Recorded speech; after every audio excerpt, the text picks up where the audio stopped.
It would be nice to soar through the clouds on the deck of a sky ship and hear the soft rushing of the gentle wind. But since sky ships are hard to find, we shall have to settle on the back of our gentle donkey with the music of his soft voice in our ears.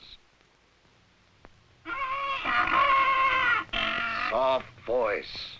Now Slowfoot can carry us to our favorite coffee house without delay. Without delay. It's almost time for our visit with the old sheikh, who remembers the stories of Nasr-ed-din Hocha.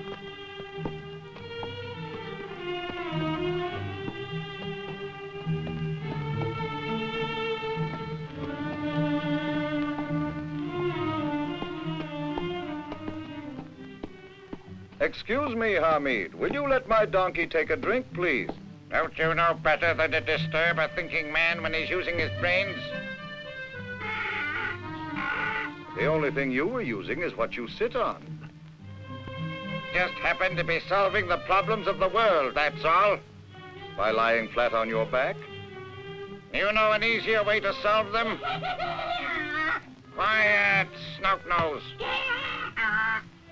Uh-oh, that loafer is going into our coffee house. Let's hope he won't interrupt when the sheikh tells of Nasr-ed-din Hocha.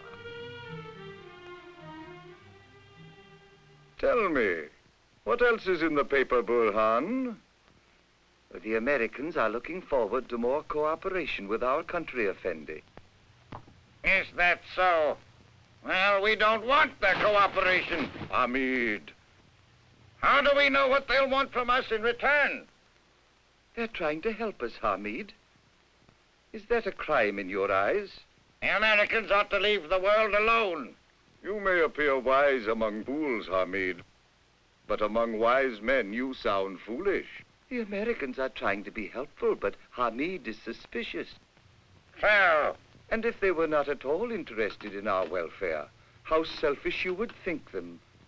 Well, You should be more careful and less suspicious. You are suspicious if they help, and suspicious if they don't. All you and your friends can do is find fault with everything. Let them find some way to please us all. Enough of your foolishness, Hamid. Let me tell you a story about Nasr-ed-din Hocha that has a lesson you well might learn.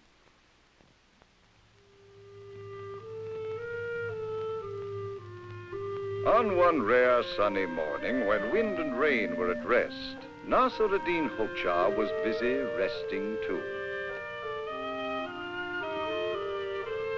All at once, the Hocha's deep thoughts were crudely interrupted by a villager who asked him to write a letter to a merchant in the city. Not now. I don't have time to go to the city.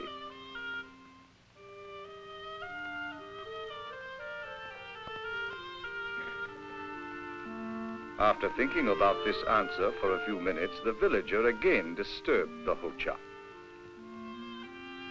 I just asked you to write a letter for me, not to go to the city. 'Tis the same thing. My handwriting is so bad, I would have to go to read it. And that was exactly why, an hour later, the kindly Hocha, along with his son and his donkey, was playing postman on the road to the city. But hardly were they on their way when a friend called after them. How can both of you walk when you have a donkey? Being very anxious to please everybody, Nasr-ed-din Hocha told his son to get on the donkey's back.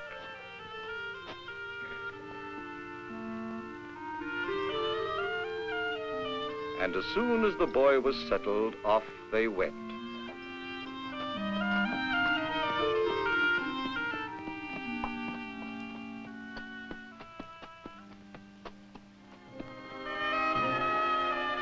As I have said, the day was fine, and the trip would have been fast if a traveler had not stopped them on the road. It was an old man who frowned at the Hocha's son. You naughty little boy.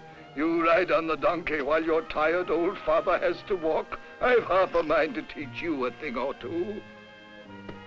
And not wanting to offend, especially anybody with only half a mind, The boy jumped off the donkey's back, and the Hocha jumped on.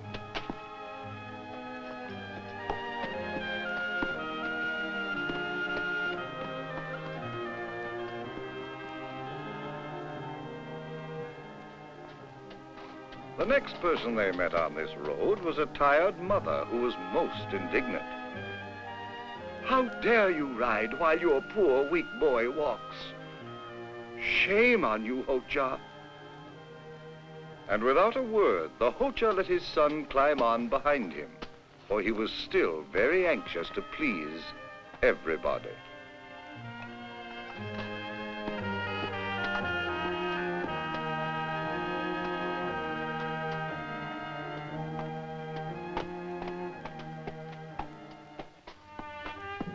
They were near the city gates when a retired cavalry officer gave them the benefit of his advice.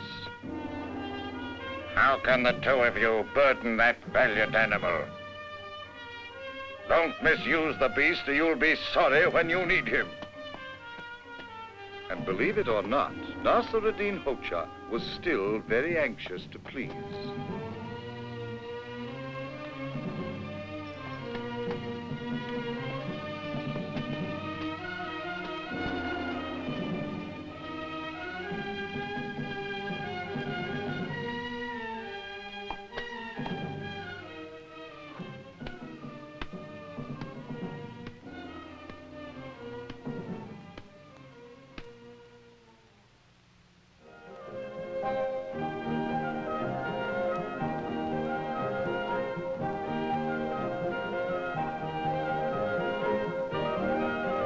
When the Hocha and his son finally reached the city, the boisterous laughter that greeted their arrival so frightened the donkey that, braying loudly, it kicked free and ran off as fast as it could go.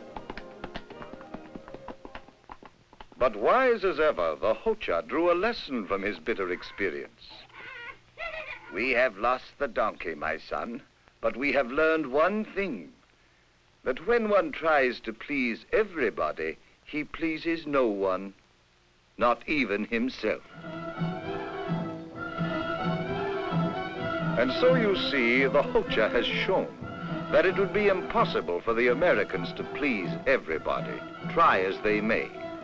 Rather let their interest in us and their desire to help their friends be the best measure of their cooperation with our own country.